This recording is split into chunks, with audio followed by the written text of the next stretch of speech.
Hello friends, welcome to my channel V commerce academy, जिथे मी वंदना तुम्हाला शिकवणार आहे अकाउंट हा विषय अत्यंत सोप्या पद्धतीने। 11th कॉमर्सच्या बुकमध्ये तुम्हाला एक्सरसाइजमध्ये जे क्वेश्चन्स ऑब्जेक्टिव्ह क्वेश्चन्स दिलेले आहेत तर या प्रश्नांची सिरीज आपण कालपासून सुरू केलेली आहे। तर आजच्या व्हिडिओमध्ये आपण बघू second topic meaning and fundamentals of double entry book keeping. तर या टॉपिक मधील काही ऑब्जेक्टिव्ह क्वेश्चन्स आज आपण बघू। व्हिडिओ सुरू करण्याआधी तुम्ही जर चॅनलला सबस्क्राइब केलं नसेल तर चॅनलला सबस्क्राइब करा, जेणेकरून तुमचा कोणताही महत्त्वाचा व्हिडिओ मिस होणार नाही। चला तर सुरू करायचा आजचा व्हिडिओ। आज आपण सेकंड टॉपिकचे ऑब्जेक्टिव्ह क्वेश्चन बघू। फर्स्ट क्वेश्चन काय, राइट वन वर्ड टर्म और phrase which can substitute each of the following statement. म्हणजे आपल्याला इथे एक सेंटेन्स दिलेला आहे तर त्याला वन वर्ड सबस्टिट्यूट आपल्याला काय आहे किंवा वन वर्ड तिथे लिहायचं आहे। फर्स्ट दिलं method of accounting which records both aspect of transactions. म्हणजे अकाउंटिंगची अशी कोणती पद्धत आहे ज्याच्यामध्ये बोथ एस्पेक्ट ऑफ ट्रान्झॅक्शन, प्रत्येक ट्रान्झॅक्शनचे दोन इफेक्ट होतात। ठीक आहे, आपल्याला माहिती आहे single entry system, double entry system, दोन सिस्टीम आहेत अकाउंटमध्ये। त्याच्यामध्ये सिंगल एंट्री सिस्टीममध्ये प्रत्येक ट्रान्झॅक्शनचा एकच इफेक्ट होता आणि डबल एंट्री सिस्टीममध्ये प्रत्येक ट्रान्झॅक्शनचे दोन इफेक्ट होतात। एक असतो डेबिट, दुसरा असतो क्रेडिट। देन आपल्याला काय विचारलंय, method of accounting which record both aspect of transaction. त्या अकाउंटमध्ये दोन रेकॉर्ड मेंटेन केले जातात किंवा दोन एस्पेक्ट केले जातात ट्रान्झॅक्शनचे, तर ती अकाउंटिंग मेथड कोणती आहे तर ती अकाउंटिंग मेथड आहे double entry system. Then answer double entry system. पुढचा प्रश्न दिलाय, right hand side of an account. आता आपण अकाउंट तयार करताना टी फॉर्म मध्ये तयार करत असतो। ठीक आहे, प्रत्येक अकाउंट तयार करताना आपण टी फॉर्म मध्ये तयार करतो, तर त्याची जी राईट हँड साइड असते तर याला आपण म्हणतो क्रेडिट आणि लेफ्ट हँड साइड असते याला आपण म्हणतो डेबिट। मग तुम्हाला प्रश्न काय विचारला, right hand side of an account, right hand side of an account त्याला आपण काय म्हणणार, credit side. Then answer credit side. पुढचा प्रश्न काय दिलाय, name of the account which debited when proprietor uses business money for personal use. Name of the account which debited, कोणता account debit होता, when proprietor uses business money for personal use. म्हणजे जेव्हा proprietor business मनी use करतो तर त्या ठिकाणी कोणता account debit होतं विचारलंय। बिझनेस मनी प्रोप्रायटरने यूज केली, बिझनेसची प्रॉपर्टी यूज केली किंवा बिझनेसमधून त्याने काही खर्च दिले बिझनेसच्या अकाउंटमधून। ठीक आहे, तर त्यावेळेस त्या प्रोप्रायटरला आपण त्याला काय म्हणतो, मराठीमध्ये उचल म्हणतो आणि इंग्लिशमध्ये त्याला आपण काय म्हणतो, ड्रॉविंग्स। म्हणजे एखाद्या प्रोप्रायटरने किंवा पार्टनरने व्यवसायातून काही पैसे विड्रॉ केले किंवा एखादी असेट घेतली त्यांनी किंवा पर्सनल यूजसाठी त्यांनी व्यवसायाची कोणतीही प्रॉपर्टी यूज केली, तर हे सगळं आपण ड्रॉविंग्स अकाउंटला दाखवत असतो आणि त्या केसमध्ये कोणता अकाउंट डेबिट होता, ड्रॉविंग अकाउंट डेबिट होता। आता या ठिकाणी आपल्याला काय सांगितलंय, त्यांनी बिझनेसमधून बिझनेसचा पैसा यूज केला, ठीक आहे, पर्सनल यूजसाठी। मग आता एंट्री काय होती, आपण खर्च केले तर expenses account debit to cash account entry होते। ठीक आहे, पण आता हे एक्सपेन्सेस आपल्याला हे एक्सपेन्सेस किंवा त्याने जे मनी यूज केली आहे व्यवसायाची तर ते एक्सपेन्सेस त्याचे पर्सनल एक्सपेन्सेस आहेत किंवा पैसा त्याने स्वतः पर्सनल कामासाठी यूज केलेला आहे व्यवसायाचा पैसा। मग त्यासाठी कोणता अकाउंट डेबिट होईल, एक्सपेन्सेस डेबिट होणार नाही तर ड्रॉविंग्स डेबिट होईल टू कॅश येईल। ठीक आहे, बिझनेसची कॅश तर कमी झाली पण ती पार्टनर्सची ड्रॉविंग झाली आणि ती आपण पार्टनर्सच्या ड्रॉविंग अकाउंटला डेबिट करणार। ड्रॉविंग ही कॅपिटलमधून लेस होणार म्हणजेच त्याचं कॅपिटल कमी होणार तिथे। ठीक आहे, name of the account which is debited when proprietor uses business money for personal use.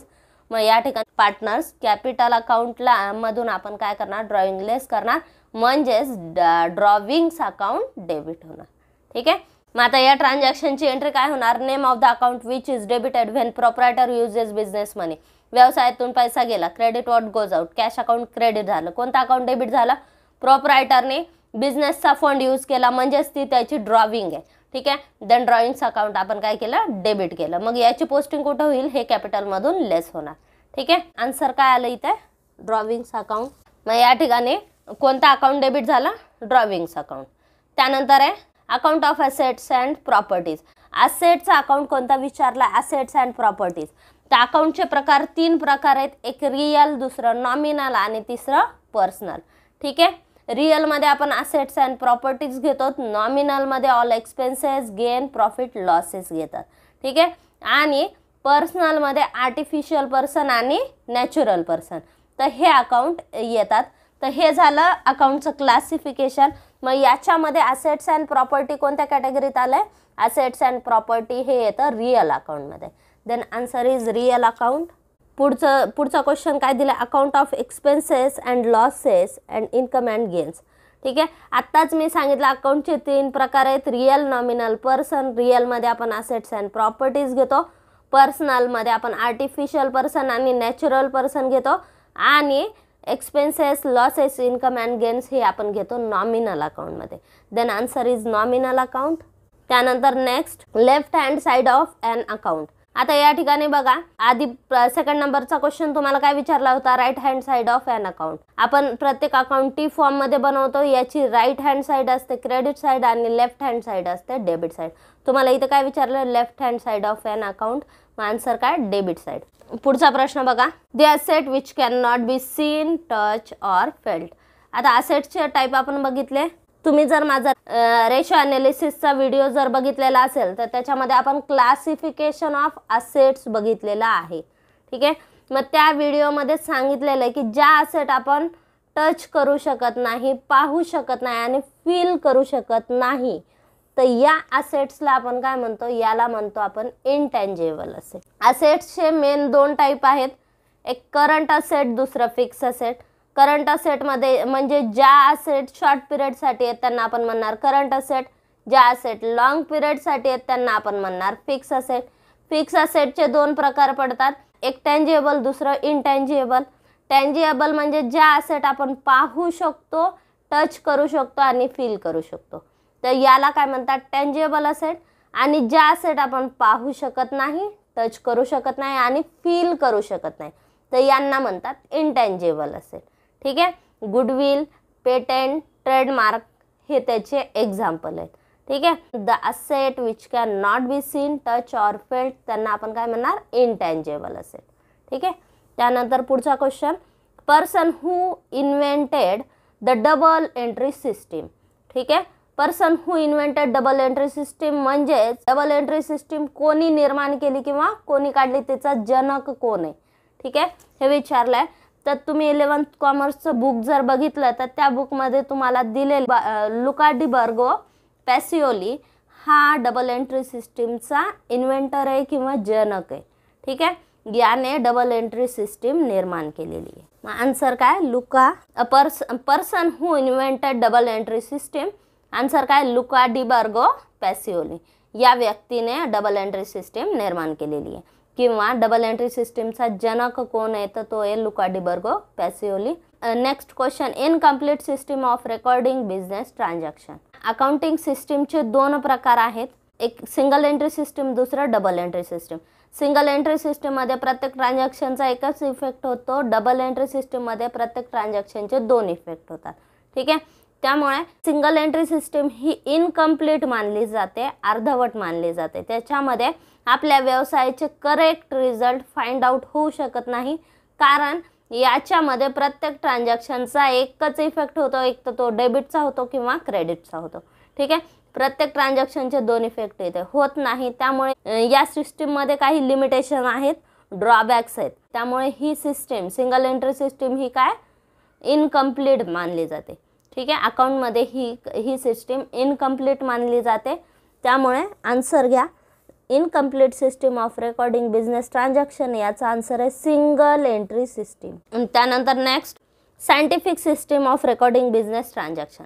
Business transaction record करण्याची सायंटिफिक सिस्टीम. अकाउंटिंग सिस्टीम 2 आहेत, single entry system, double entry system. Single entry सिस्टीममध्ये काही drawback आहेत, कारण त्याचा प्रत्येक ट्रान्झॅक्शनचा एकच effect होतो. ठीक आहे. आणि दुसरी कोणती आहे? Double entry system. याच्यामध्ये प्रत्येक ट्रान्झॅक्शनचे 2 इफेक्ट होतात, त्यामुळे अकाउंट मेंटेन करणं सोपं जातं. त्यामुळे ही मेथड ही सायंटिफिक मेथड मानली जाते. ठीक आहे. त्यामुळे आन्सर काय येईल? Double entry system. ठीक आहे. Incomplete system of recording business transaction ती कोणती आहे? Single entry system. आणि scientific system of recording business transaction ती कोणती आहे? Double entry system. पुढचा प्रश्न, select the most appropriate alternative from those given below and rewrite the statement. तुम्हाला काही MCQ क्वेश्चन्स दिलेले आहेत आणि त्याच्यामध्ये आपल्याला योग्य पर्याय चूज करा म्हणून सांगितलं आहे. First question, international accounting day is observed on.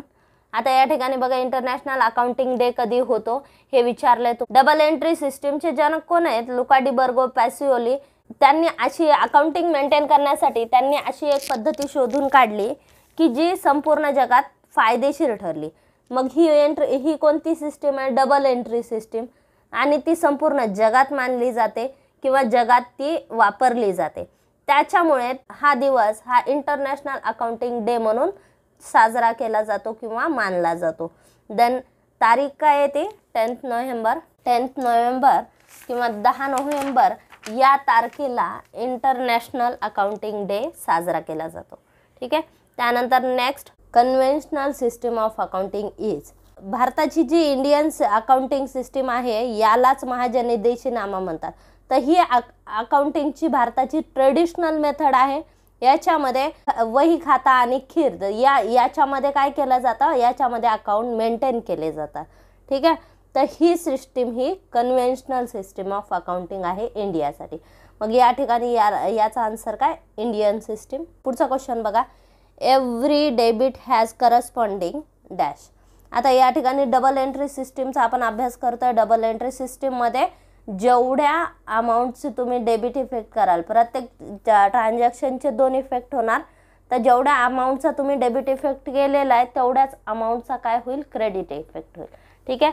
Then every debit has corresponding credit. Answer काय? क्रेडिट. त्यानंतर आहे, Radha's account is a type of dash account. राधाचा अकाउंट हे कोणत्या टाईपचं अकाउंट आहे हे विचारलं. ठीक आहे. अकाउंटचे 3 प्रकार आहेत. एक नॉमिनल, दुसरं पर्सनल, तिसरं रिअल. रिअलमध्ये सगळ्या असेट्स प्रॉपर्टीज येतात. पर्सनलमध्ये व्यक्ती आणि संस्था किंवा आर्टिफिशियल पर्सन आणि नॅचरल पर्सन येतात. आणि नॉमिनल अकाउंटमध्ये all expenses, losses, income and gains येतात. ठीक आहे. देन एक्सपेन्सेस येतं आन्सर नाही आहे कारण ते नॉमिनलचंच एक उदाहरण आहे. या तिन्हीपैकी राधा हे काय आहे? राधा ही व्यक्ती आहे. कोणती आहे? नॅचरल पर्सन आहे का आर्टिफिशियल पर्सन आहे? राधा ही व्यक्ती आहे म्हणजेच ती नॅचरल पर्सन आहे. देन राधाज अकाउंट कशामध्ये येतं? राधाज अकाउंट येतं पर्सनल अकाउंटमध्ये. त्यानंतर next, machinery account is dash account. आत्ताच मी सांगितलं तुम्हाला रिअलमध्ये काय येतं, पर्सनलमध्ये काय येतं, नॉमिनलमध्ये काय येतं. मशिनरी म्हणजे आपली प्रॉपर्टी आहे आणि प्रॉपर्टी कशामध्ये येते? प्रॉपर्टी ही रिअल अकाउंटमध्ये येते. ठीक आहे. आपली असेट आहे, असेट कशामध्ये येतात? रिअलमध्ये येतात. Then answer is D, real. त्यानंतर goodwill is dash asset. Goodwill आपण पाहू शकतो का? गुडविल म्हणजे ख्याती किंवा प्रसिद्धी. आपल्या व्यवसायाची ख्याती प्रसिद्धी आपण पाहू शकतो का? ती आपण पाहू शकत नाही. तिला आपण टच करू शकत नाही, फील करू शकत नाही. तिचे आपण फक्त बेनिफिट्स घेऊ शकतो. ठीक आहे. उदाहरणार्थ एखाद्या दुकानाची रेप्युटेशन चांगली आहे म्हणजेच त्याचा कस्टमर फीडबॅक चांगला आहे, कस्टमर त्यांच्याकडे त्यांच्या नावाने येतात. तर याला आपण काय म्हणतो? याच त्यांच्या ख्यातीला आपण काय म्हणतो? गुडविल म्हणतो. ठीक आहे. देन गुडविल आपण पाहू शकत नाही, टच करू शकत नाही किंवा फील करू शकत नाही. मग अशा संपत्तीला आपण काय म्हणतो? Intangible asset. ठीक आहे. देन आन्सर काय? Intangible asset. Goodwill is an. Option तुम्हाला दिलं, फर्स्ट टँजिबल, बी करंट दिलं, सी दिले ॲन इंटँजिबल आणि D none of this. Then goodwill is an intangible asset. C option is a correct answer. त्यानंतर prepaid expenses is. Prepaid expenses हे कोणतं account आहे हे विचारलंय तुम्हाला. ठीक आहे. प्रीपेड एक्सपेन्सेस हे कोणतं अकाउंट आहे? आता ह्या एक्सपेन्सेस शब्दावर जाऊ नका. ठीक आहे. हे रिप्रेझेंटेटिव्ह पर्सनल अकाउंट आहे. पर्सनल अकाउंटमध्ये आपण कोणकोणते अकाउंट घेतो? पर्सनल अकाउंटमध्ये घेतो आपण नॅचरल पर्सन, आर्टिफिशियल पर्सन आणि रिप्रेझेंटेटिव्ह पर्सनल अकाउंट.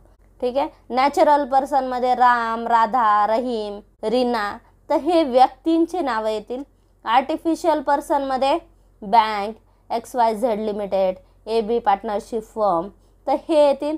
आणि तिसरा काय आहे? तिसरा आहे रिप्रेझेंटेटिव्ह पर्सनल अकाउंट.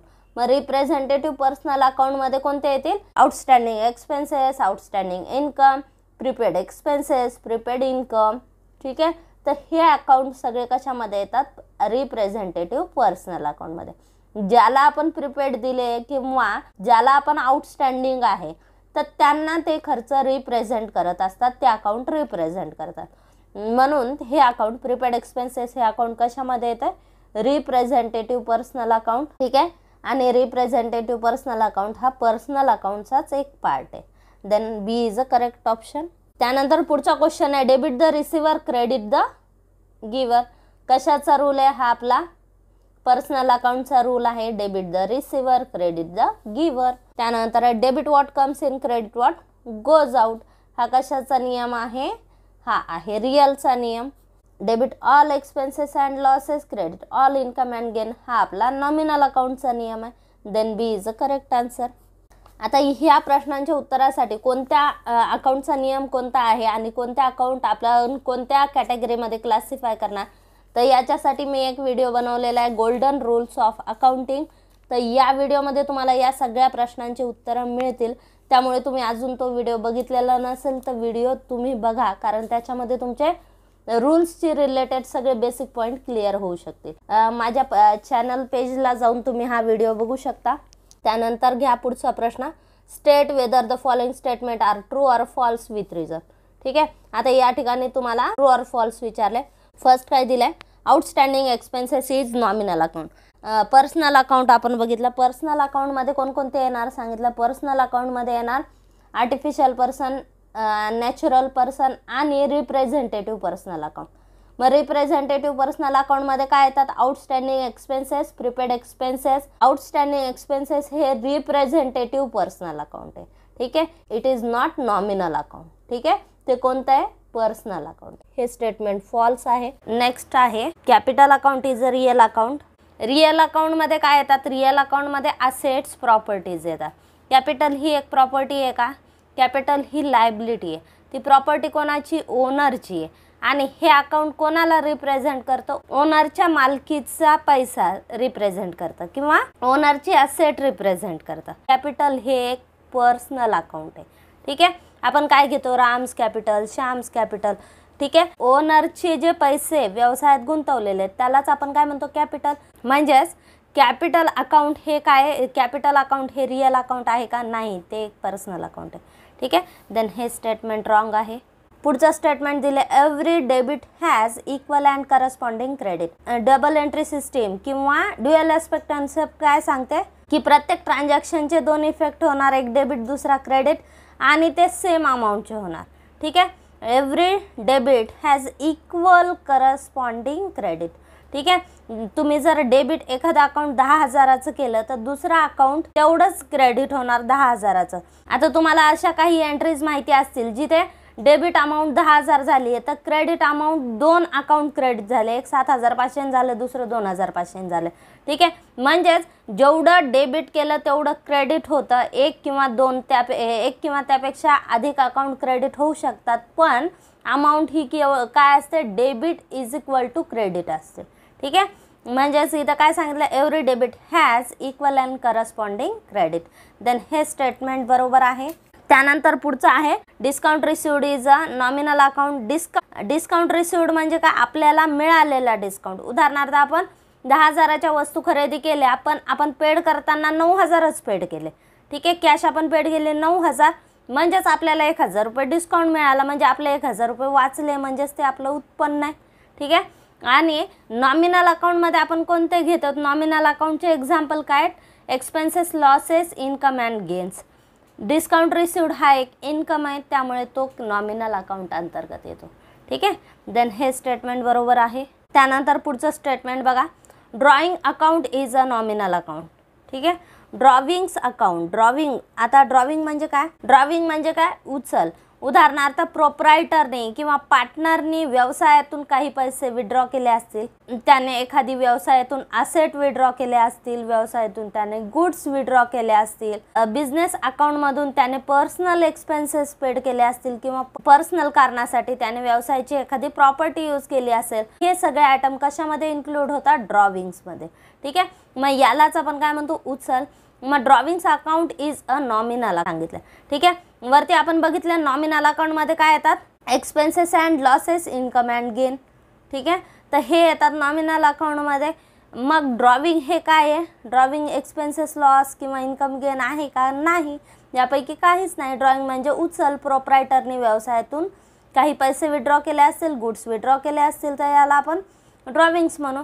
मग ते खर्च आहे का, उत्पन्न आहे का, नाही. ते काय आहे, ते एक पर्सनल अकाउंट आहे. ड्रॉविंगमध्ये आपण प्रोप्रायटरच्या पर्सनल ट्रान्झॅक्शन घेतो. ठीक आहे. देन हे काय पर्सनल अकाउंट आहे. ड्रॉविंगचा संबंध कशाशी आहे, प्रोप्रायटरशी असतो किंवा मालकाशी असतो किंवा पार्टनरशी असतो. देन ड्रॉविंग हे पर्सनल अकाउंटचं एक्झाम्पल आहे. It is not a nominal account. ठीक आहे. देन हे स्टेटमेंट रॉंग आहे. त्यानंतर पुढचं outstanding salary is a nominal account. ठीक आहे. आउटस्टँडिंग सॅलरी हे काय सांगितलं, नॉमिनल अकाउंट. सॅलरी म्हणजे पगार, आउटस्टँडिंग सॅलरी म्हणजे न दिलेला पगार.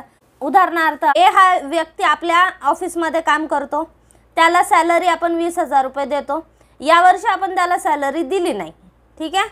मग त्याची सॅलरी काय आहे, आउटस्टँडिंग आहे, न दिलेली सॅलरी आहे. ठीक आहे.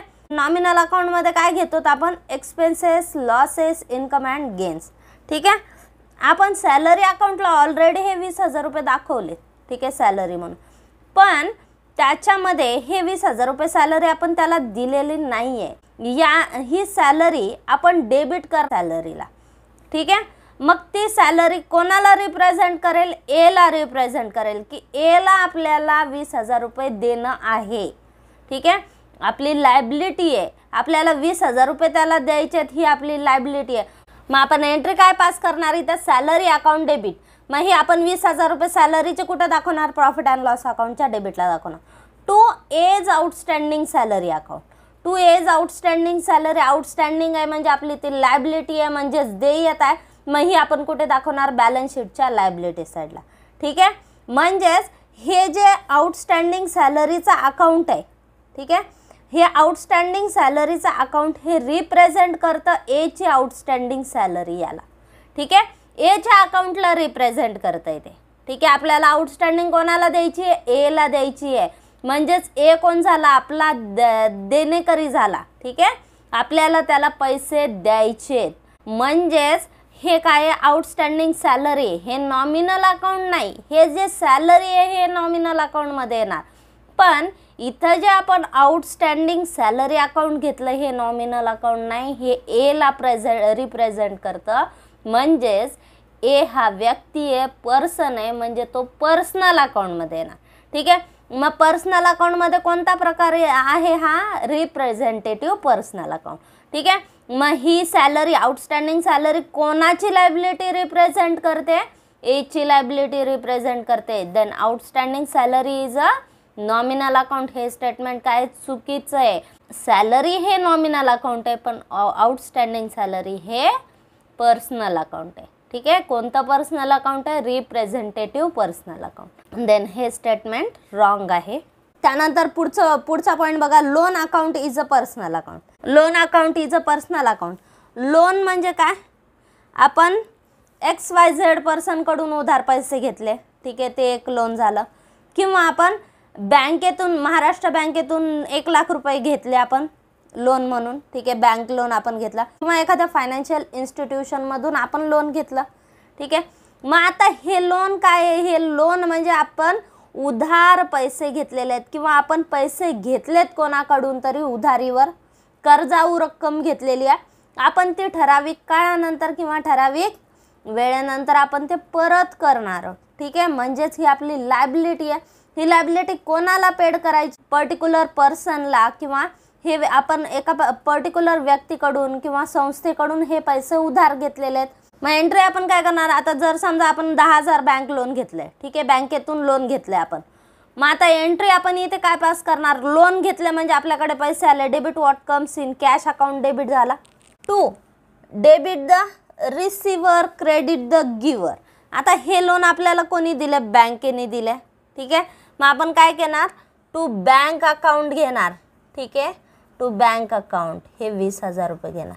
किंवा इथं आपण काय घेणार, टू बँक लोन अकाउंट. ठीक आहे. म्हणजे आपण काय रिप्रेझेंट, हे बँक लोन कोणाला रिप्रेझेंट करतं, बँकेला रिप्रेझेंट करतं. म्हणजे हे काय, बँक ही आपल्याला, बँक ही संस्था आहे. ठीक आहे, किंवा आर्टिफिशियल पर्सन आहे आणि याच्याकडून आपण 20,000चं लोन टेकन केलेलं आहे. ठीक आहे. Then bank loan is a काय कोणता अकाउंट आहे, loan is a personal account. ठीक आहे. बँक लोन किंवा एखाद्या व्यक्तीकडून, आता जर समजा तुम्ही XYZ कडून पैसे घेतले तर इथं काय येईल, टू XYZ लोन अकाउंट. ठीक आहे. म्हणजेच इथे पर्सन व्यक्ती किंवा संस्था येणार, तुम्हाला जे व्यक्ती किंवा संस्था तुम्हाला लोन देतात तर इथं तुम्ही त्याचं नाव मेन्शन करणार, म्हणजेच ते काय एक प्रकारचं पर्सनल अकाउंट आहे. देन तुम्हाला क्वेश्चन काय दिला, loan is a personal account. Then हे स्टेटमेंट ट्रू आहे. त्यानंतर पुढे goodwill account is a real account. ठीक आहे. गुडविल ही काय, गुडविल म्हणजे ख्याती किंवा प्रसिद्धी, ही आपली ॲसेट आहे. कोणती ॲसेट आहे, इंटेंजेबल ॲसेट आहे. मग ॲसेटचं अकाउंट कोणतं असतं, रिअल अकाउंटमध्ये काय येतात, रिअलमध्ये येतात ॲसेट्स अँड प्रॉपर्टीज. गुडविल ही आपली एक ॲसेट आहे. देन हे स्टेटमेंट बरोबर आहे. Goodwill account is a real account. त्यानंतर पुढे discount account is a nominal account. Discount म्हणजे काय, सूट.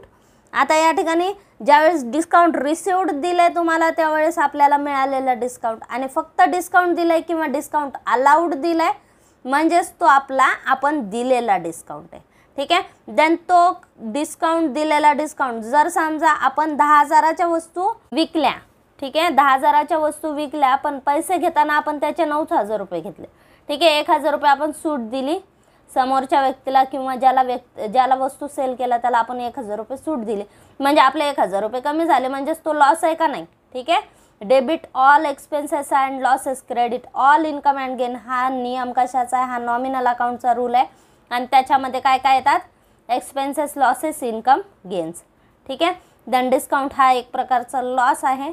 आपण सेल्स प्रमोट करण्यासाठी डिस्काउंट दिलेला आहे, तो एक लॉस आहे. तो कोणत्या कॅटेगरीमध्ये येतो, नॉमिनल अकाउंटमध्ये. देन हे स्टेटमेंट बरोबर आहे. त्यानंतर आहे personal transaction of proprietor are recorded in the books of account of business. Personal transaction, ठीक आहे, कोणाच्या, प्रोप्रायटरच्या पर्सनल ट्रान्झॅक्शन कुठं रेकॉर्ड होतात सांगितलंय, in the books of accounts of business. म्हणजे आपण प्रोप्रायटरच्या पर्सनल ट्रान्झॅक्शन आपण अकाउंटमध्ये रेकॉर्ड करतो किंवा आपल्या बिझनेसच्या अकाउंट्समध्ये रेकॉर्ड करतो असं सांगितलंय. तर हे स्टेटमेंट रॉंग आहे. प्रोप्रायटरच्या जर पर्सनल ट्रान्झॅक्शन असतील तर बिझनेस बुक्समध्ये रेकॉर्ड होणार नाहीत. जर त्याने बिझनेसच्या अकाउंटवरून पर्सनल ट्रान्झॅक्शन केल्या तर ती कोणत्या कॅटेगरीत, आपण त्याची ड्रॉविंग म्हणून दाखवतो, पण त्याच्या सगळ्या पर्सनल ट्रान्झॅक्शन ह्या बिझनेस बुकमध्ये रेकॉर्ड होत नाही. ठीक आहे. फक्त त्याने जर व्यवसायाच्या बिझनेसच्या पैशातून त्याने काही पर्सनल ट्रान्झॅक्शन केल्या, खर्च केले, तर ते फक्त ड्रॉविंगमध्ये आपण दाखवतो, त्याची ती उचल दाखवली जाते. पण प्रोप्रायटरच्या पर्सनल ट्रान्झॅक्शन आपण बिझनेसमध्ये दाखवत नाही, आपण फक्त बिझनेसच्या ट्रान्झॅक्शन तिथे रेकॉर्ड करतो. देन हे स्टेटमेंट रॉंग आहे. Motor car account is a real account. मग आता मोटर कार ही आपली काय आहे, मोटर कार ही आपली प्रॉपर्टी आहे, आणि प्रॉपर्टी ॲसेट्स कशामध्ये येतात, रिअल अकाउंटमध्ये येतात. Motor car account is a real account. हे स्टेटमेंट बरोबर आहे. पुढचा प्रश्न आहे, the rule of nominal account in debit the receiver and credit the giver. ठीक आहे. आता इथे बघा, रिसिव्हर, गिव्हर. रिसिव्हर म्हणजे घेणारा, गिव्हर म्हणजे देणारा. हे लक्षण कोणाचं आहे किंवा हे सिम्पटम्स कोणाचे आहेत, हे व्यक्तीचे किंवा पर्सनचे लक्षण आहे. ठीक आहे. पर्सनचे फीचर आहे. ठीक आहे. घेणे आणि देणे. आता इथे तुम्हाला काय सांगितलं, नॉमिनल अकाउंट आहे सांगितलं. ठीक आहे. नॉमिनल अकाउंटमध्ये पर्सन येत नाही, व्यक्ती येत नाही. व्यक्ती कशामध्ये येतात, व्यक्ती पर्सनल अकाउंटमध्ये येतात. व्यक्ती आणि संस्था कशामध्ये येतात, पर्सनल अकाउंटमध्ये येतात. Then the rule of nominal account in debit the receiver credit the giver. हा रूल कशाचा आहे, हा रूल पर्सनल अकाउंटचा आहे. नॉमिनलचा काय rule, debit all expenses and losses, credit all income and gain. नॉमिनलचा काय रूल आहे, debit all expenses and losses, credit all income and gain. Then हे स्टेटमेंट रॉंग आहे. त्यानंतर पुढचा क्वेश्चन आहे, bank loan account is a nominal account. Bank loan, आता वरतीच आपण डिस्कशन केलं बघा, loan account is a personal account. मग इथे बँक लोन किंवा एखाद्या कोणत्याही व्यक्तीकडून घेतलेला लोन, सगळे लोन हे कशामध्ये येणार, पर्सनलमध्ये येणार. ठीक आहे. लोन अकाउंट काय रिप्रेझेंट करतं, आपण बँकेला देणं लागतोय किंवा एखाद्या पर्टिक्युलर व्यक्तीला देणं लागतोय. देन हे अकाउंट काय, पर्सनल अकाउंट आहे, it is not a nominal account. ठीक आहे. देन हे स्टेटमेंट रॉंग आहे. पुढचं काय दिलं, asset is equal to capital plus liabilities. Dual aspect concept काय सांगते, debit is equal to credit. ठीक आहे. आपली डेबिटची अमाऊंट आणि क्रेडिटची अमाऊंट इक्वल असणार आहे, सेम असणार. म्हणजेच आपण डेबिटचा जर इफेक्ट 10,000चा केला तर क्रेडिटचा इफेक्ट सुद्धा किती होतो 10,000चा होतो. मग आता इथे आज आपण गृहीत धरला आपल्या 1 लाख असेट आहेत. ठीक आहे, 1 लाख रुपये आपल्या असेट आहेत. Asset is equal to capital plus liabilities. मग आपले जर कॅपिटल जर समजा आपल्या लायबिलिटी एक्सटर्नल लायबिलिटी आहेत 80,000 रुपये. मग कॅपिटलची व्हॅल्यू किती आहे, कॅपिटल आपलं 20,000 रुपये.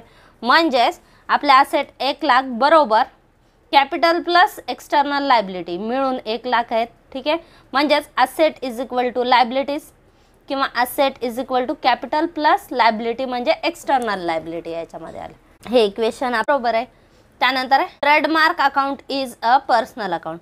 आता ट्रेडमार्क म्हणजे काय, ट्रेडमार्क म्हणजे आपल्या व्यवसायाचं जे सिम्बॉल आहे किंवा आपल्या व्यवसायाचं जे चिन्ह आहे, व्यवसाय चिन्ह बिझनेसचं चिन्ह आहे त्याला आपण ट्रेडमार्क म्हणतो. मग ते ट्रेडमार्क कशामध्ये येतात, ही आपली असेट आहे. कोणती असेट आहे, इनटँजिबल असेट आहे. ठीक आहे, मग असेट कशामध्ये येतात, असेट रिअल अकाउंटमध्ये येतात, पर्सनल अकाउंटमध्ये येत नाही. ठीक आहे, then trademark is a real account. ठीक आहे, मग हे स्टेटमेंट रॉंग आहे. त्यानंतर पुढचा क्वेश्चन आहे fill in the blanks. Increase in assets is debited and decrease in asset credited. ठीक आहे, असेट वाढली आपली. ठीक आहे, तर असेट वाढली तर आपण काय करतो, ते इनक्रीज होत असतं. Increase in asset is debited, increase in asset debited. मग डिक्रीज काय होणार, क्रेडिट होणार, credited. Asset is equal to liability plus dash. ठीक आहे, आपल्याला अकाउंटिंग इक्वेशन माहिती आहे. अकाउंटिंग इक्वेशन काय, ड्युअल ॲस्पेक्ट कन्सेप्ट अंतर्गत अकाउंटिंग इक्वेशन तुम्हाला दिलेले आहेत. Asset is equal to liability म्हणजे हे एक्सटर्नल लायबिलिटी आहे प्लस काय येतील इंटरनल लायबिलिटी. इंटरनल लायबिलिटी म्हणजेच कॅपिटल. देन आन्सर काय, asset is equal to liabilities plus capital.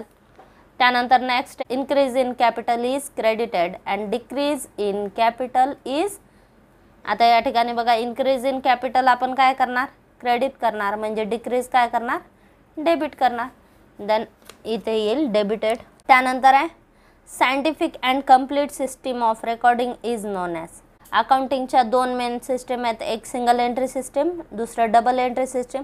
Single entry सिस्टीमचा एकच इफेक्ट होतो. सिंगल एंट्री सिस्टीममध्ये प्रत्येक ट्रान्झॅक्शनचा एकच इफेक्ट होत असतो. ठीक आहे, आणि डबल एंट्री सिस्टीममध्ये प्रत्येक ट्रान्झॅक्शनचे 2 इफेक्ट होतात. त्यामुळे सिंगल एंट्री सिस्टीममध्ये काही ड्रॉबॅक्स आहेत आणि ही सिस्टीम इनकम्प्लीट समजली जाते.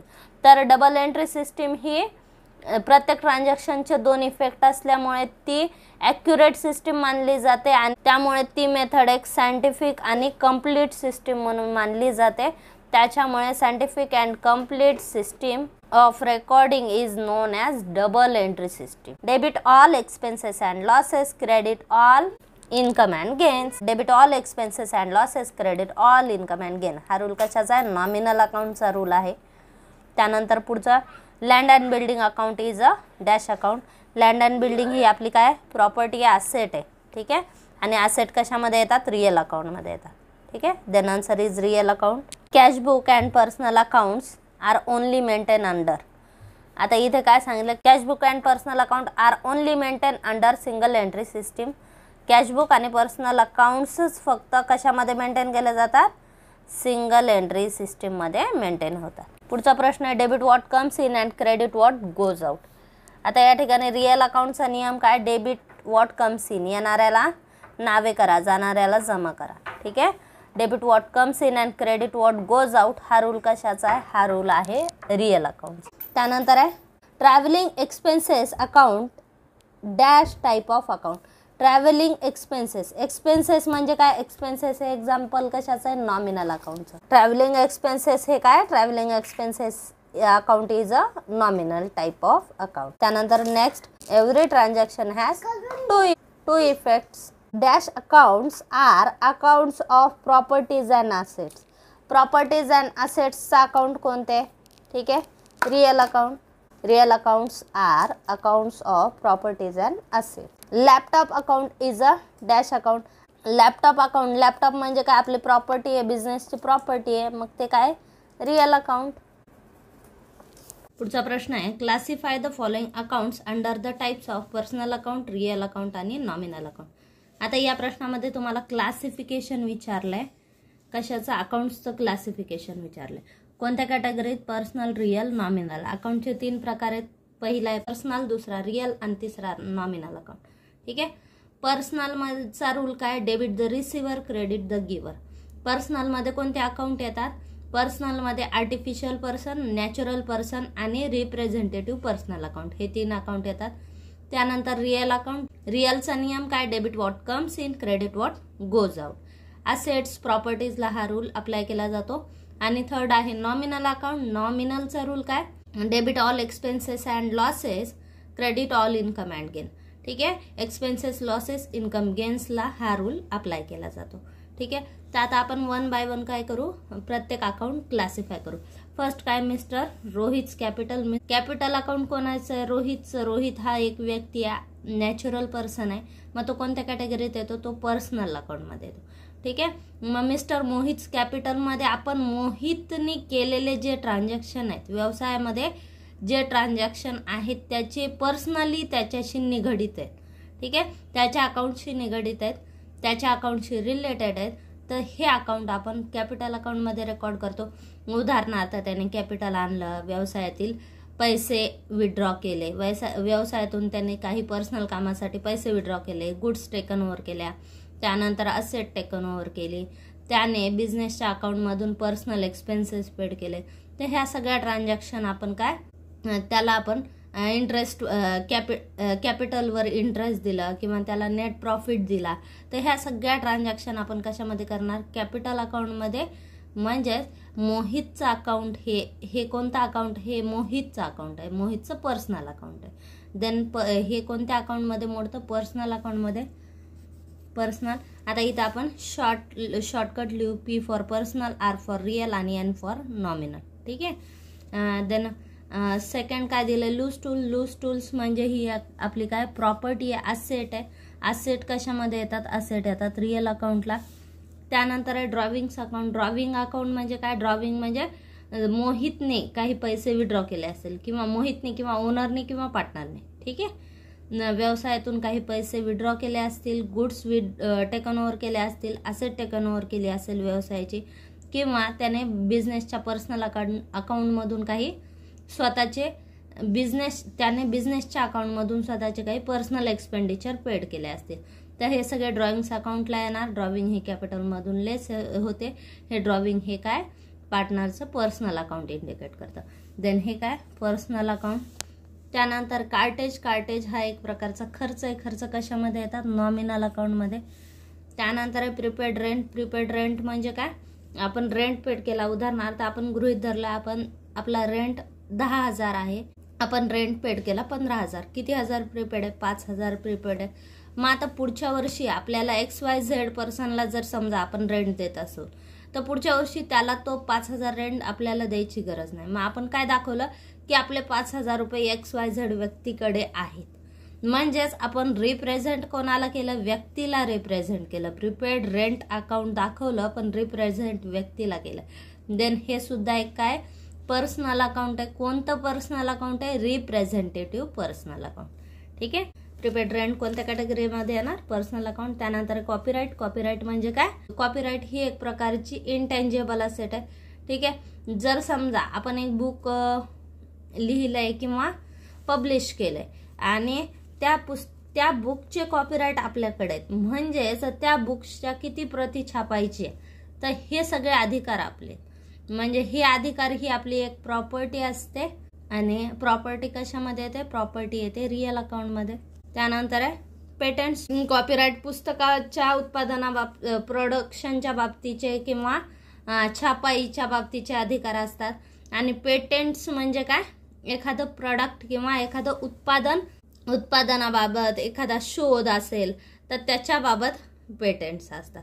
ठीक आहे. पेटंट्स म्हणजे सुद्धा आपले अधिकार असतात. आणि हे सुद्धा कशामध्ये येतात? पेटंट ही एक आपली इंटेंजेबल असेट आहे. हे सुद्धा रिअल अकाउंटमध्ये ना. त्यानंतर पुढचं काय आहे? Outstanding income. आत्ताच सांगितलं मी आउटस्टँडिंग इन्कम. प्रीपेड रेंट आपण कशामध्ये घेतलं? पर्सनल अकाउंटमध्ये. ठीक आहे. आउटस्टँडिंग इन्कम सुद्धा कशामध्ये येतात? प्रीपेड एक्सपेन्सेस इन्कम आणि आउटस्टँडिंग एक्सपेन्सेस इन्कम. हे चारही अकाउंट कशामध्ये येतात? हे चारही अकाउंट आपण ज्याला प्रीपेड दिलेले आहेत किंवा ज्याला आपण आउटस्टँडिंग आहेत त्या व्यक्तीला किंवा पर्सनला ते रिप्रेझेंट करतात. त्यामुळे prepaid expenses, prepaid income, outstanding expenses, outstanding income हे चारही अकाउंट हे कशाला रिप्रेझेंट करतात? हे करतात त्या व्यक्तीला रिप्रेझेंट, त्या ज्याला आपण देणं किंवा ज्याच्याकडून आपण घेणं. ठीक आहे. मग हे सगळे याला हे कशामध्ये येतात? हे रिप्रेझेंटेटिव्ह पर्सनल अकाउंटमध्ये येतात. देन हे कशाचं एक्झाम्पल आहे? पर्सनल अकाउंटचं. त्यानंतर पुढे prepaid expenses account. Prepaid expenses account कशामध्ये येणार? रिप्रेझेंटेटिव्ह पर्सनल अकाउंट म्हणजेच पर्सनल अकाउंटमध्ये येणार. त्यानंतर कमिशन रिसिव्ड. कमिशन रिसिव्ड म्हणजे आपल्याला मिळालेलं कमिशन. आपल्याला मिळालेलं कमिशन म्हणजेच ते आपलं काय? उत्पन्न आहे. ठीक आहे. प्रॉफिट अँड लॉस अकाउंटच्या क्रेडिटला आपण ते दाखवणार. म्हणजेच तिथं आपण कोणता रूल अप्लाय करणार? नॉमिनलचा. Debit all expenses and losses, credit all income and gain. Commission received हे आपलं इन्कम आहे, आपलं उत्पन्न आहे. देन हे कशामध्ये येणार? नॉमिनलमध्ये येणार. त्यानंतर आहे फ्रेट. फ्रेट हा एक प्रकारचा डायरेक्ट एक्सपेंडिचर आहे. ट्रेडिंगच्या डेबिटला आपण घेत असतो. ठीक आहे. कुठे घेत असतो आपण? ट्रेडिंगच्या डेबिटला उत्पादनाचा हा खर्च असतो आणि त्याच्यामुळे खर्च असल्यामुळे ते कशामध्ये येणार? नॉमिनलमध्ये. प्लांट अँड मशिनरी ही आपली ॲसेट आहे, ॲसेट येतात रिअलमध्ये. त्यानंतर पुढे सन्ड्री इन्कम. सन्ड्री इन्कम म्हणजे वेगळ्या प्रकारचे आपले इन्कम. सन्ड्री इन्कम हे काय आहे? सन्ड्री इन्कम हे आपलं नॉमिनल अकाउंट आहे. नॉमिनलमध्ये काय काय येतात? Expenses, losses, income, gains. ठीक आहे. सन्ड्री इन्कम हे एक प्रकारचं आपलं इन्कम आहे, ते नॉमिनलमध्ये येणार. Live stock. लाईव्ह स्टॉक म्हणजे काय? आता जर समजा आपला पोल्ट्री फार्म आहे, मग त्या पोल्ट्री फार्ममध्ये जेवढ्या कोंबड्या आहेत, आपण गृहीत धरल्या 10,000 कोंबड्या आहेत. मग ह्या कोंबड्या कशामध्ये येणार? याला आपण तुम्ही अकाउंटमध्ये कोंबड्या म्हणून नाही दाखवणार. ठीक आहे. कोंबड्या ₹50,000 हे दाखवणार नाही. तुम्ही काय दाखवणार? मग तिथे तुम्ही दाखवणार नाही कॉक्स ₹50,000, हेन्स ₹50,000 हे नाही दाखवणार. तुम्ही काय ते कोणत्या कॅटेगरीत दाखवणार? लाईव्ह स्टॉक म्हणजे जिवंत प्राणी. आता हे झालं पोल्ट्री फार्मच्या बाबतीत. आता जर समजा तुमचा फार्मसीचा एखादा बिझनेस आहे किंवा डेअरी फार्म आहे. ठीक आहे. मग आता तुमची जर दूध डेअरी आहे, दूध डेअरी आहे, तर तिथे तुमच्याकडे गायी आहेत, म्हशी आहेत. मग ते कशामध्ये येणार? मग तिथे तुम्हाला दाखवणार नाही काऊ ₹50 लाख किंवा बफेलो ₹60 लाख हे नाही दाखवणार. तुम्ही काय दाखवणार? ते दोन्हीही कोणत्या कॅटेगरीत दाखवणार? Live stock. त्या तुमच्याकडे जेवढ्या गाई म्हशी आहेत तर त्यांची एकूण किंमत म्हणजे ते आजच्या किमतीनुसार किती किमतीचे दुधाचं उत्पादन करणे हा आपला बिझनेस आहे. ठीक आहे. आणि तो बिझनेस करण्यासाठी आपण ज्या गाई म्हशी पाळलेल्या आहेत तर ती आपली प्रॉपर्टी आहे. देन ते कशामध्ये येणार? त्या लाईव्ह स्टॉक अंतर्गत येणार. ठीक आहे. मग त्यांची किंमत आपण लाईव्ह स्टॉक अकाउंट दाखवणार आणि त्याच्यामध्ये ती आपली गाई म्हशी किती आहेत किंवा किती किमतीच्या आहेत तर हे सगळे दाखवणार. लाईव्ह स्टॉक म्हणजे आपल्याकडे जी जनावर आपण जो बिझनेस करतोय तर त्याच्याशी रिलेटेड आपण जी व्यवसायासाठी जी जनावरे घेतलेली आहेत मग त्यांची किंमत किती तर ती कशामध्ये दाखवली जाते? ती लाईव्ह स्टॉक अकाउंटमध्ये दाखवली जाते. ठीक आहे. त्यांच्या नावाने दाखवली जात नाही. ती एक प्रकारची लाईव्ह स्टॉक ही आपली काय आहे? प्रॉपर्टी आहे, व्यवसायाची प्रॉपर्टी. आपला व्यवसाय नीट चालावा किंवा करता यावा म्हणून आपण ती प्रॉपर्टी खरेदी केलेली आहे. ठीक आहे. मग देन हे सगळे हे प्रॉपर्टी आहे, लाईव्ह स्टॉक ही आपली काय? ॲसेट आहे. ॲसेट कशामध्ये येतात? ॲसेट येतात रिअलमध्ये. मग लाईव्ह स्टॉक अकाउंट कशाचं एक्झाम्पल आहे? रिअलचं. त्यानंतर पुढे goods distributed as free sample. हे काय आहे? आपण जर समजा आपल्या व्यवसायामध्ये आपण 10,000च्या वस्तू फ्रीमध्ये वाटल्या. ठीक आहे. आपला नवीन व्यवसाय आपल्याला इस्टॅब्लिश करायचा आहे तो. मग आपण काय केलं? आपल्या प्रोडक्टची लोकांना ओळख व्हावी याच्यासाठी आपण काय केले? फ्री सॅम्पल वाटले लोकांना. मग आता फ्री सॅम्पल वाटले, किती रुपयाचे वाटले? 10,000चे आपण जर फ्री सॅम्पल वाटले म्हणजेच ते 10,000 रुपये. आता ते आपल्याला पैसे मिळणार का? ते पैसे मिळणार नाहीत. म्हणजेच तो गुड्स आपण डिस्ट्रीब्यूट केल्या फ्री सॅम्पल म्हणून. कशासाठी डिस्ट्रीब्यूट केल्या? लोकांनी त्या सॅम्पल म्हणून वापराव्यात आणि त्यांना आवडली तर वस्तू खरेदी करावी यासाठी. म्हणजेच ही एक प्रकारची ॲडव्हर्टाइजमेंट आहे. ठीक आहे. म्हणजे आपण काय केलं? ॲड केली, आपल्या प्रोडक्टची ॲडव्हर्टाइजमेंट केली. आणि ॲडव्हर्टाइजमेंट हा काय आहे? ॲडव्हर्टाइजमेंट हा एक खर्च आहे, एक्सपेंडिचर आहे, एक्सपेन्सेस कशामध्ये येतात, नॉमिनल अकाउंटमध्ये येतात. ठीक आहे. देन हे कशाचं एक्झाम्पल आहे, नॉमिनल अकाउंटचं. त्यानंतर पुढे घ्या आउटस्टँडिंग वेजेस. आता इथे मी मगाशीच सांगितलं तुम्हाला आउटस्टँडिंग एक्सपेन्सेस आणि इन्कम, प्रीपेड एक्सपेन्सेस आणि इन्कम. ठीक आहे. तर हे सगळे कशामध्ये येतात, हे रिप्रेझेंटेटिव्ह पर्सनल अकाउंटमध्ये येतात. देन आउटस्टँडिंग वेजेस सुद्धा कशामध्ये येणार, रिप्रेझेंटेटिव्ह पर्सनल अकाउंट म्हणजेच पर्सनल अकाउंटमध्ये. ठीक आहे.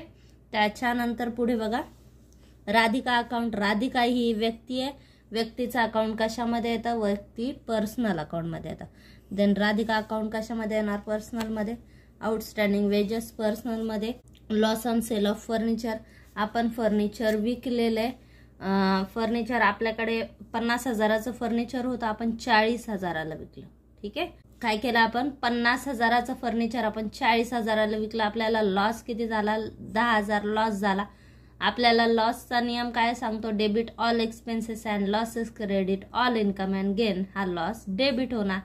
मग हा लॉस कोणत्या अकाउंट अंतर्गत येणार, आपल्याकडे नॉमिनल अकाउंट आहे, नॉमिनल अकाउंटमध्ये आपण काय घेतो, expenses, losses, income, gains. Then कशामध्ये येणार, कोणत्या कॅटेगरीत येणार, loss on sale of furniture, nominal अकाउंटमध्ये. त्यानंतर आहे bank of Maharashtra account. Bank of Maharashtra बँकेचं नाव दिलेलं आहे तुम्हाला. ठीक आहे. बँक ही कशामध्ये मोडते, बँक ही आर्टिफिशियल पर्सनमध्ये येते. ठीक आहे. आर्टिफिशियल पर्सन कशामध्ये येतात, पर्सनल अकाउंटमध्ये. पर्सनल अकाउंटमध्ये आपण कोणते घेतो, नॅचरल पर्सन, आर्टिफिशियल पर्सन आणि रिप्रेझेंटेटिव्ह पर्सनल अकाउंट. ठीक आहे. देन बँक ऑफ महाराष्ट्र ही एक बँक आहे. बँक म्हणजेच एक संस्था आहे आणि संस्था आपण कशामध्ये घेतो, पर्सनल अकाउंटमध्ये. ठीक आहे. देन हे एक्झाम्पल कशाचं आहे, पर्सनलचं आहे. त्यानंतर लोन अकाउंट. लोन अकाउंट कशाचं एक्झाम्पल आहे, लोन म्हणजे काय, आपण बँकेकडून घेतलेलं कर्ज. लोन म्हणजे काय, लोन अकाउंट. लोन आपण कुठून घेतलं, बँकेतून घेतलं. ठीक आहे. म्हणजे आपल्याला लोन देणारी व्यक्ती कोण आहे, बँक आहे. आपल्याला हे लोन परत कोणाला करायचंय, बँकेला परत करायचंय. म्हणजे लोन अकाउंट कोणाला रिप्रेझेंट करतं, पर्सनला रिप्रेझेंट करते, आर्टिफिशियल पर्सनला. देन हे सुद्धा पर्सनल अकाउंटमध्ये येणार, लोन अकाउंट. त्यानंतर पुढे बघा कम्प्युटर अकाउंट. कम्प्युटर ही आपली काय, असेट आहे, आपल्या व्यवसायाची असेट आहे, प्रॉपर्टी आहे. प्रॉपर्टी येतात रिअलमध्ये. देन कम्प्युटर अकाउंट रिअल अकाउंटला येणार. Legal expenses. लिगल एक्सपेन्सेस म्हणजे जर समजा आपल्याला परवाना घ्यायचा, प्रोडक्शनसाठी आपल्याला काही परवाना मिळवायचा आहे, मग आपण काही फीस त्याची पेड केली, चार्जेस भरले. ठीक आहे. काही आपण व्यवसायामध्ये बॉन्ड साईन करून दिले, तर हे सगळे चार्जेस कशामध्ये येतात, लिगल एक्सपेन्सेस. व्यवसायाच्या कोणत्याही कायदेशीर बाबी पूर्ण करण्यासाठी जे खर्च केलेले असतात ते लिगल एक्सपेन्सेसमध्ये येतात. मग हे लिगल एक्सपेन्सेस म्हणजे काय, एक्सपेन्सेस आहे, खर्च आहे. खर्च आहे तर नॉमिनलमध्ये येणार. देन कॅटेगरी कोणती कॅटेगरी आहे, नॉमिनल अकाउंट. त्यानंतर पुढे fix deposit account. Fix deposit म्हणजेच आपली FD आहे. जर समजा बँकेमध्ये आपले 10 लाख रुपये, ठीक आहे. मग आता हे बँकेमध्ये आपले 10 लाख रुपये आहेत, म्हणजेच आपली प्रॉपर्टी आहे, आपले पैसे बँकेत आहेत, म्हणजे आपल्या मालकीचे आहेत, आपली असेट आहे ना ती. ठीक आहे. FD आपली ही काय, असेट आहे. देन हे असेट कशामध्ये येतात, रिअलमध्ये. त्यामुळे FD अकाउंट किंवा फिक्स डिपॉझिट अकाउंट कशामध्ये येणार, रिअल अकाउंटमध्ये. त्यानंतर पुढे ऑडिट फीस. ऑडिट फीस म्हणजे आपण व्यवसायाच्या आपल्या अकाउंटचं ऑडिट केलेलं, आपण बनवलेले अकाउंट बरोबर आहेत का, त्याच्यामध्ये काही घोटाळा तर नाही ना, किंवा काही चुका तर नाहीत ना. तर याच्यासाठी आपल्याला काय करावं लागतं, अकाउंट आपले तपासून घ्यावे लागतात ऑडिटरकडून. मग त्या ऑडिटरला जी फीस द्यावी लागते त्याला म्हणतात ऑडिटर फीस. ऑडिटर म्हणजे CA कडून आपल्याला काय करावं लागतं, आपल्या व्यवसायाचे अकाउंट तपासून घ्यावे लागतात दरवर्षी. मग त्याला ते तपासण्यासाठी काही फीस पेड करावी लागते, यालाच म्हणतात ऑडिटर फीस. आणि ही फीस दरवर्षी पेड करावी लागते. ही एक प्रकारचा रेव्हेन्यू एक्सपेंडिचर आहे. एक्सपेंडिचर असल्यामुळे ते कुठे येणार, नॉमिनल अकाउंटमध्ये. त्यानंतर ट्रेडमार्क. ट्रेडमार्क म्हणजे आपल्या व्यवसायाचं व्यापार चिन्ह. ठीक आहे. आणि व्यापार चिन्ह ही आपली कोणती असेट आहे, ही आपली इनटँजिबल असेट आहे.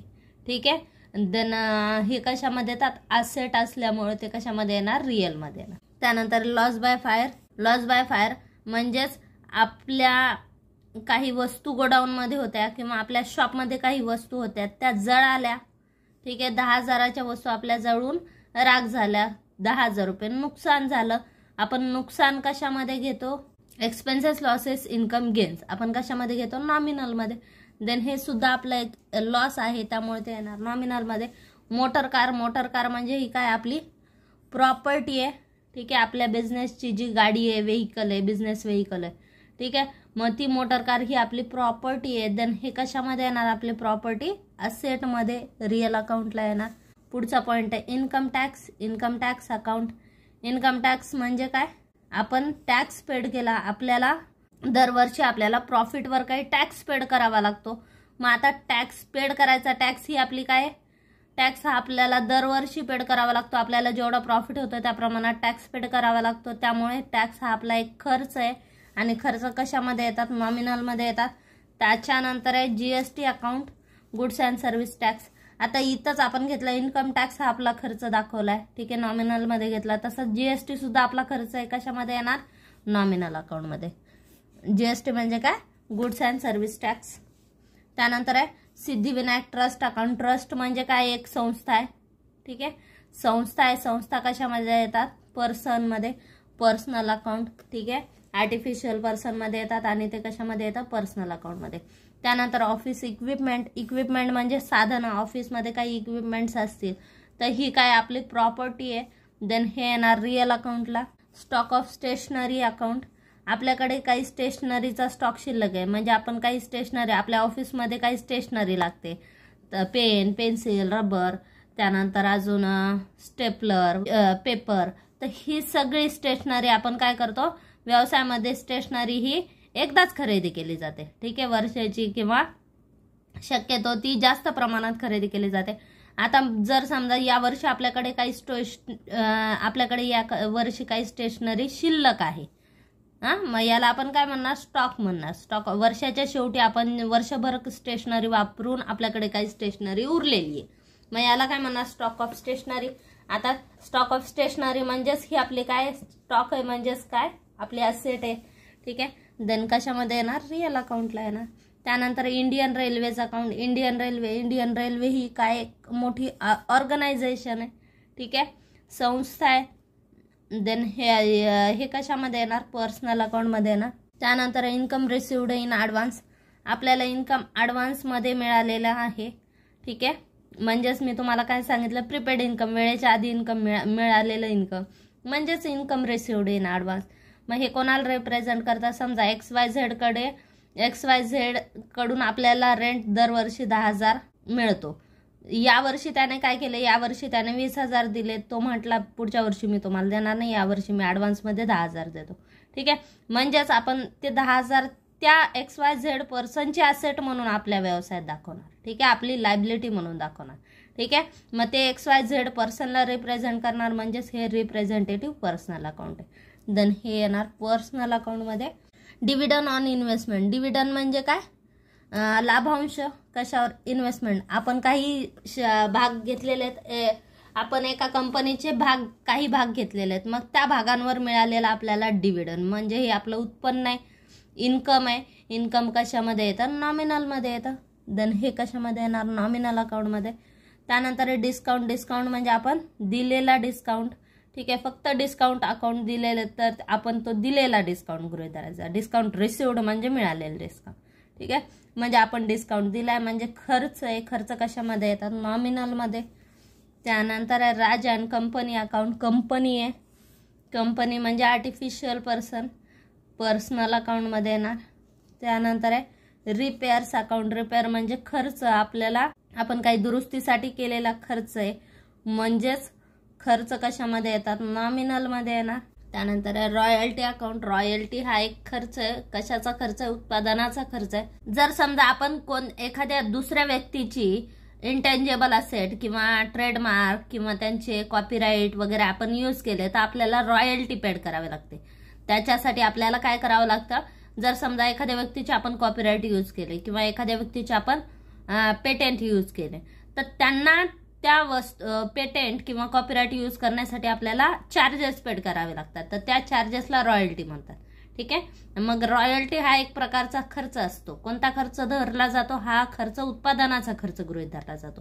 ठीक आहे, त्यामुळे एक्सपेंडिचर असल्यामुळे रॉयल्टी अकाउंट कशामध्ये येणार? नॉमिनल अकाउंटमध्ये येणार. ठीक आहे. तर हे झालं तुमचं क्लासिफिकेशन ऑफ अकाउंट.